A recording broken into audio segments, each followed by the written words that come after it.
छत्रपती संभाजीनगर लोकसभा मतदारसंघामध्ये आगामी काळामध्ये होणाऱ्या निवडणुकीवरून चर्चेची रणधुमाळी सुरू असताना इच्छुक उमेदवारी असणाऱ्या नेत्यांमध्ये आरोप प्रत्यारोपांच्या फेरी सध्या सुरू आहेत।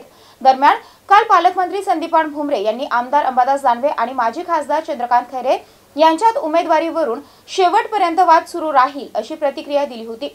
यावर विधान परिषदेचे विरोधी पक्ष नेते आमदार अंबादास दानवे यांनी प्रतिक्रिया दिली असून संदीपान भुमरे या मतदारसंघातील आहेत का असा सवाल देखील दानवे यांनी विचारला आहे। तसेच खैरे यांच्याबद्दल देखील त्यांनी आपले मत व्यक्त केले।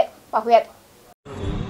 मला असं वाटतं संदीपान भुमरे साहेब काही या लोकसभा मतदारसंघातले आहे नाही, त्यामुळे ते दंड ठोकतो नाही तर आणखी दंड भेटतो। त्यांचा या गोष्टीशी कोणताच संबंध येणार नाही, तर त्यांनी हे बोलण्याची काही आवश्यकताच नाही।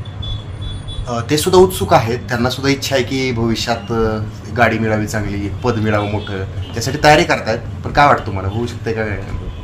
त्यांची 30-40 वर्षांनी त्यांची हीच व्याख्या आहे, हीच त्यांचं आहे, सगळं स्वतःलाच मिळावं, मुलाला मिळावं, भावाला मिळावं, ही त्यांची अपेक्षा मागच्या 20-25 वर्षांनी तसं त्यांचं चालू आहे।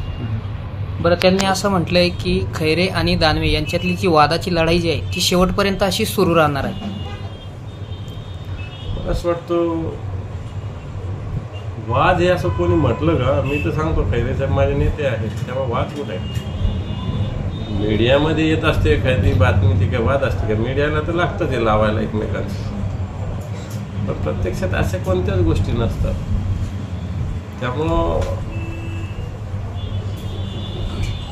असं काही म्हणणं चुकीचं आहे। आणि दुसरी गोष्ट, शिवसैनिक हे तडतड भांडत असतात आणि पुन्हा वेळ पडली की एकत्र येतात असतात। तर मला असं वाटतं हे काही भांडण नसतं, संघटनेत चर्चा व्हावी, चर्चेतून मार्ग निघावा, जो मार्ग पक्षप्रमुख सुचवले त्याच्यावर सगळ्यांनी एकत्रपणे चालावं, तसं आम्ही चालणार 100%। त्याच्यात काय खैरे साहेबांच्या मनात शंका नाही, माझ्या मनात शंका नाही। राम मंदिर प्रकरणावरून गिरीश महाजनांनी असं म्हटलंय की उद्धवजी ठाकरे यांना निमंत्रण दिलं नाही, ते एवढे VIP नसतील, किंवा त्यांचं काय योगदान अयोध्येच्या लढ्यामध्ये आहे? मग तर मला सुद्धा गिरीश महाजन काही एवढे VIP नाही की त्याच्या याच्यावर प्रतिक्रिया द्यावी।